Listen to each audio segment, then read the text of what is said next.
Hello and welcome to another video of the Unconventional Grower on plot 14, somewhere in the big wide world. So today we are looking to be up on the plot for a good couple of hours. We've got a fair day, not too cold, and we're going to be doing some plot maintenance and a bit of a harvest. So let's get to it.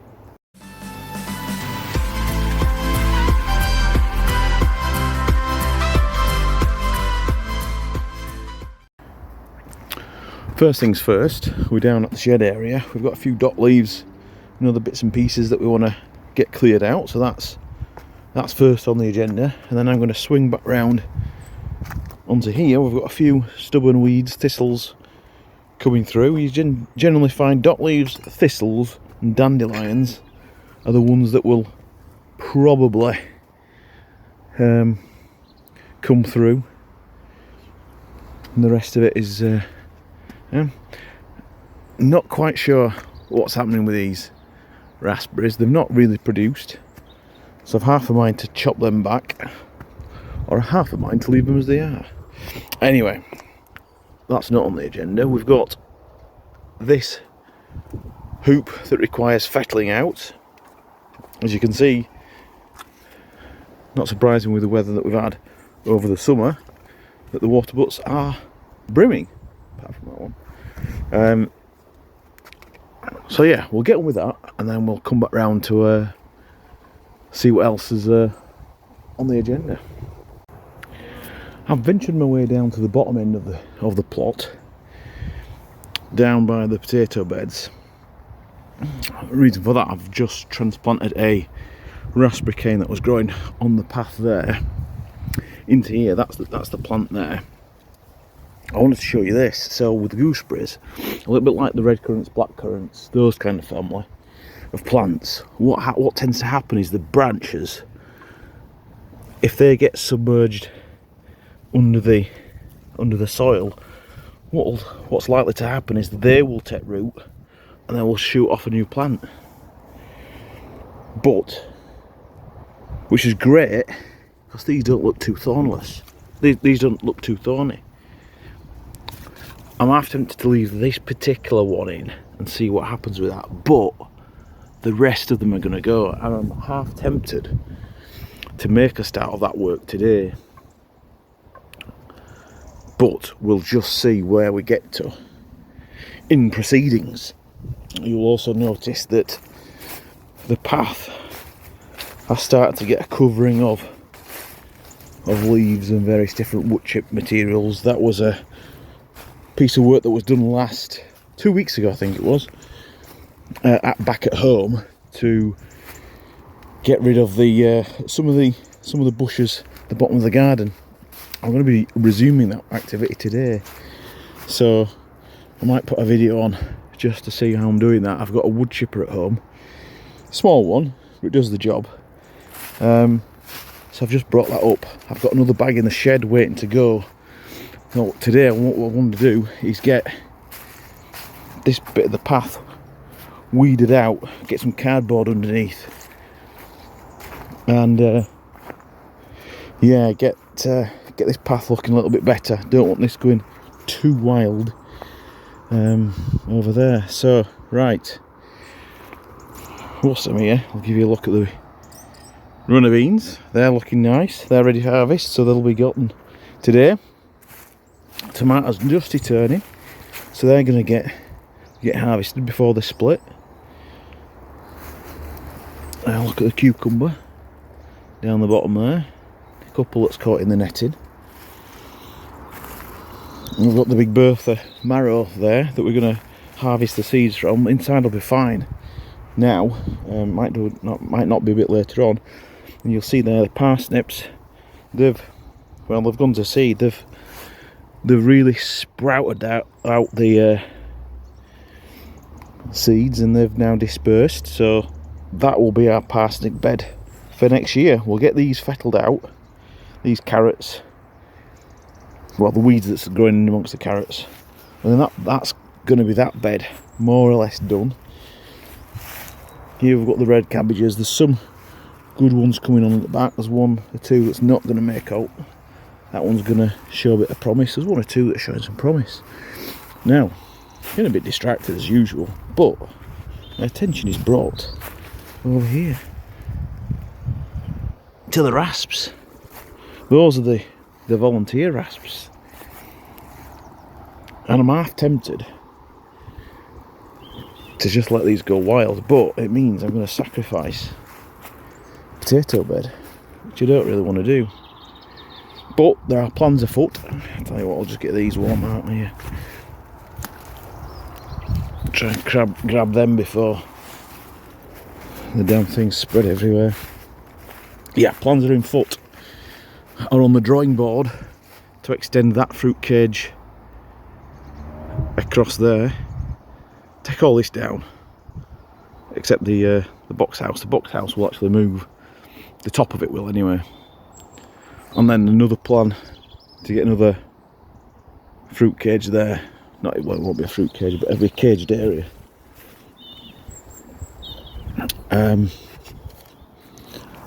That means that some of the fruits that are growing that are currently not in that scope will need moving. So we'll downsize some of these red currants, and the black currants that are growing over yonder will also move, which will free up that area for a new raised bed box house, which will be this. The box will go over there. We won't need a box for this. This won't need a box. That won't need to be boxed in.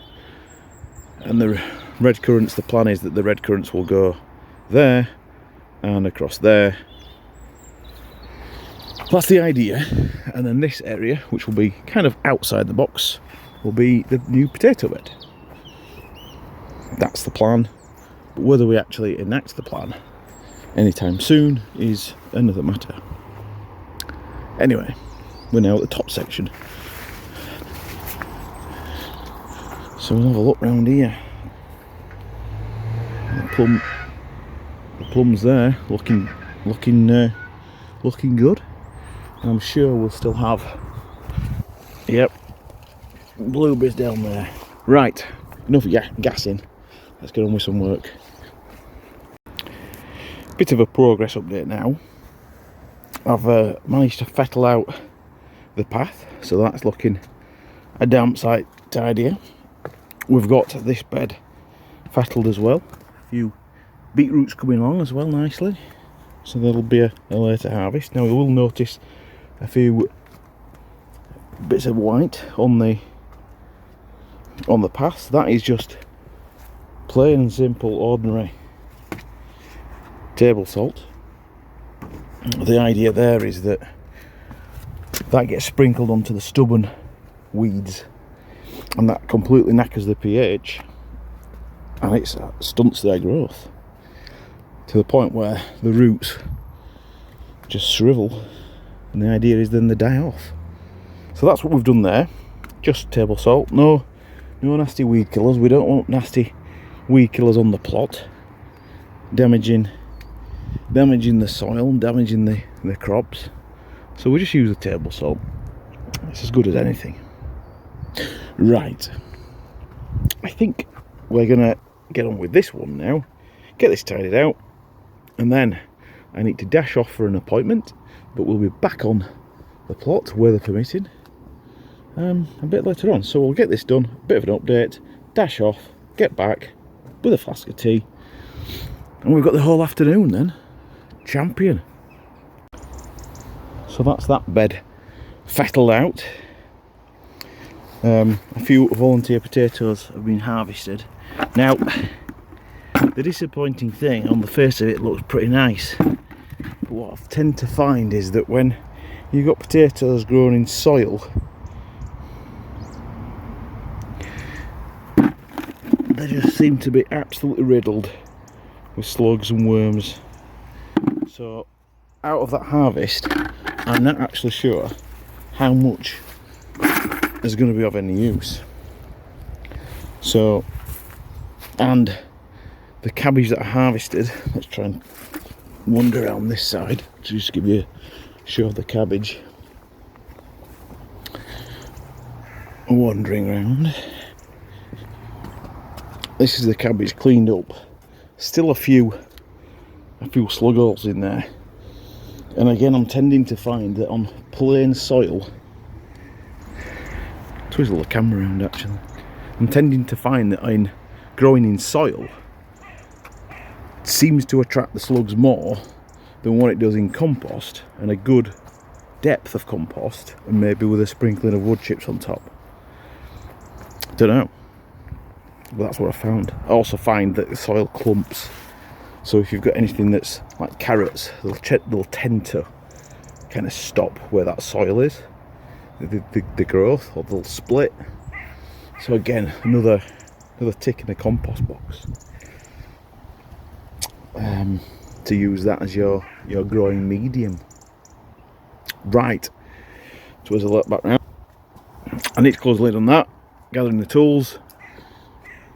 I need to dash off, and I will be dashing back, but lots more to do. So right, that's the end of part 1.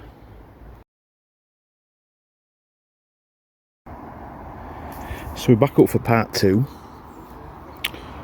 Brought the power tools on, because what we're going to be doing here is moving these timbers across into this section to build the wall, just so that we can continue to utilise that. What it'll also do is open up the compost that's under there, ready to utilise. Just as a pass, we've got some blackberries there, and we've got some cardboard there that's going to be going under this wood chip. I'm going to rake the wood chips away, start from this end here, working down, with a view that will provide adequate suppressant. Right, let's get on with it. We're going to get that task done first. We're going to get these weeded, and then it'll be lunchtime. So we've got those timbers on there. That's looking all right. Now, one thing I wanted to point out is that nature has now started to do its magic. A lot of grubs, a lot of worms in there, and just putting your hand under in here, that is very, very warm. What I'm going to do is I'm going to put that thermometer under here, and in about 10 minutes we'll come back and see what temperature it is. It's about 15-16 degrees C. So we'll do this weeding and we'll see what temperature it is in the compost. As I'm weeding away, making a good start at the top, we'll just have a look at the thermometer. Otherwise we're actually at risk of burying the damn thing. Oh, I didn't put it here out. Right, what we're saying. That is about 45 degrees in there. Just in there. That is quite toasty. As I'm working my way along, I'm just intending just to keep on top of these, and I'm going to come back on here to weed. I've come across this apple. Now, it looks a bit worse for wear as I dust myself back down as the slug's crawling over it, but that's not the point. Now, at first glance, you'd think and look at that and think, oh, that's not much cop. However, that juice there,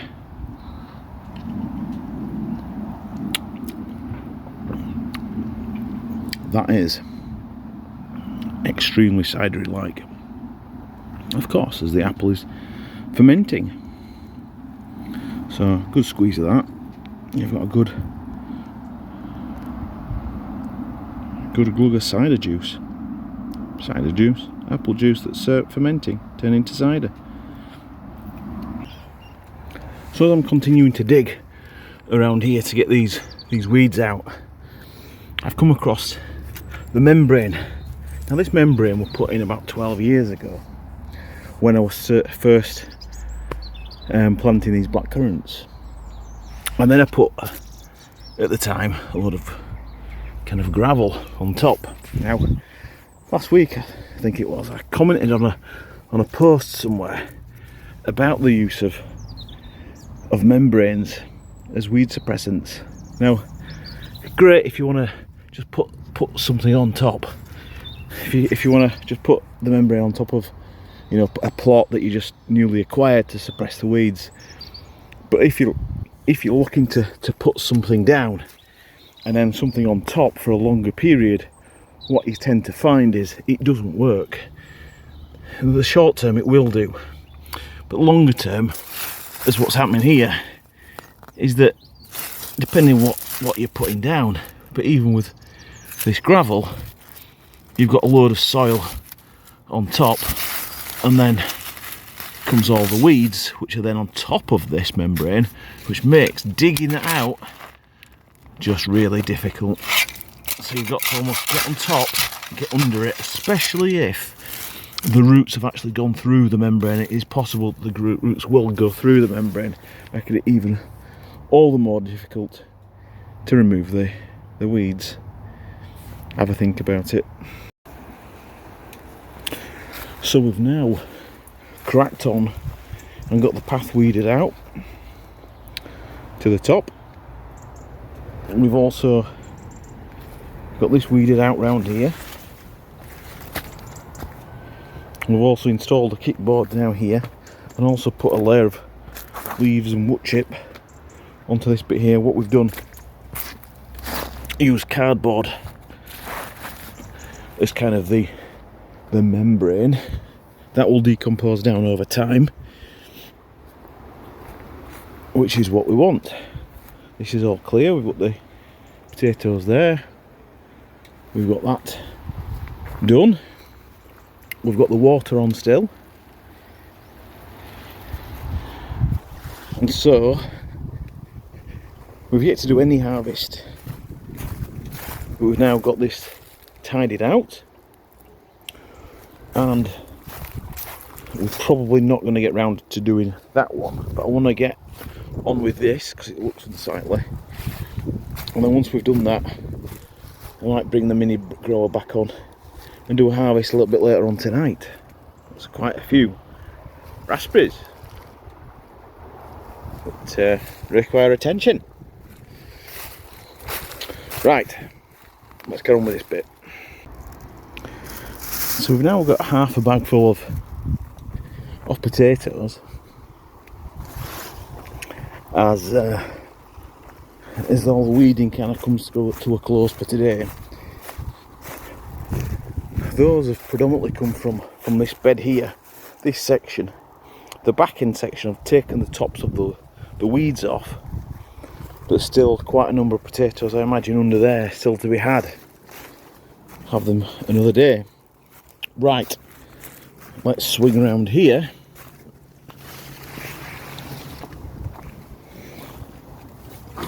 And we're gonna harvest this boy. Look at him. Look at that. That is a delight. And there's another one here, just the same. Absolute monsters. Absolute monsters. And there's some others. There's another one at the back there. Dare we take that one? Oh, look at that, camera's gone a bit wonky donkey. But maybe we'll keep that one in just for a little bit longer. Excellent specimens. Right into this right hand bed. And we've got some more Cape gooseberry that have ripened and gone to the floor. There's about half a dozen or so. There's a couple over there. Right, I'll get these. And next up to harvest is the blackberries.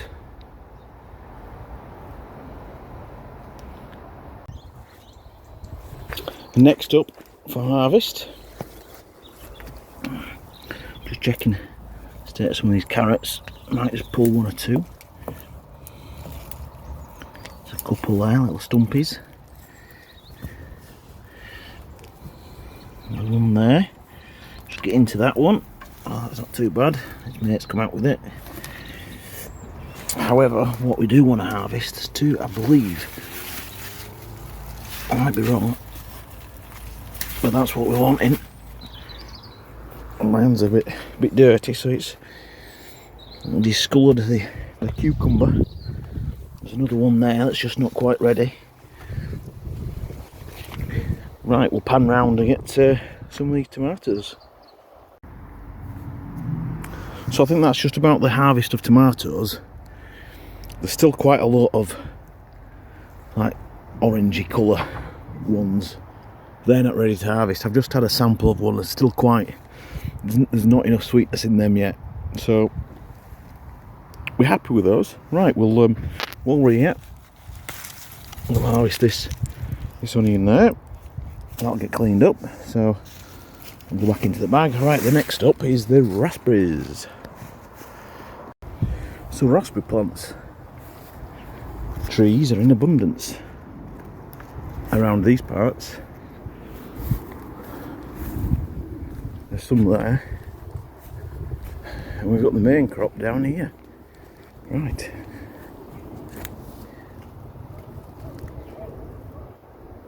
Some good samples at this time. So right, let me get cracking. We've managed to get a nice selection of raspberries. We're now going to head over to this section of the plot. One or two toms in here, maybe. Look at the melon, doing all right. If you recall last time, with a cucumber around these parts somewhere.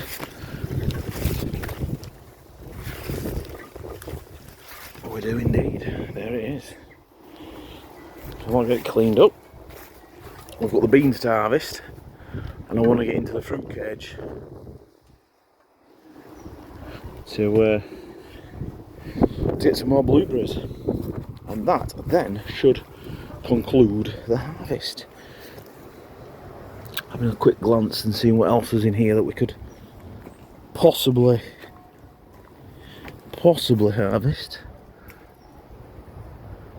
Not seen much there, so there's another cuke there that's just burrowing between there. That'll be ready for next time. So right, I'll shut this lid and we'll get them blueberries picked. Plums, glorious plums. Look at them. I was always aware of these, but looking up the tree, that is a welcome surprise.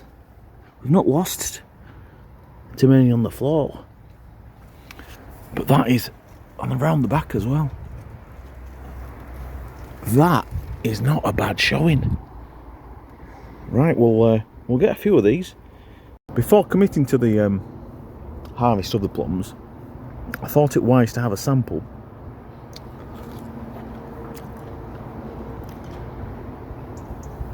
Sweetness is not there. It's not there.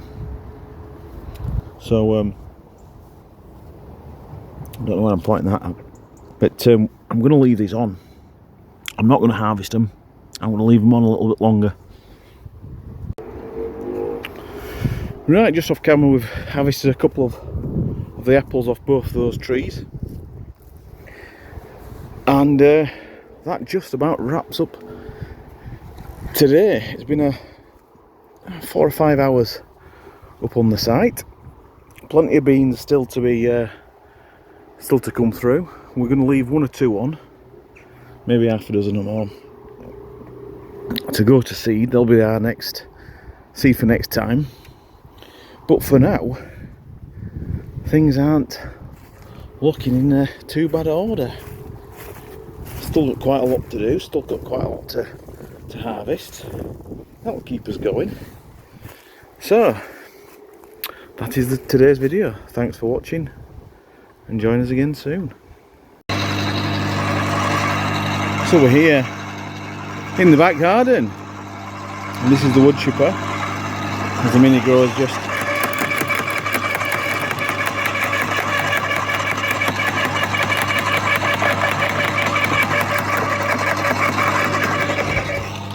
So we've got some bushes down at the bottom here that need trimming back. So the answer to that, how do we get rid of these? Well, this is the answer. And then those wood chips then will go onto the pot.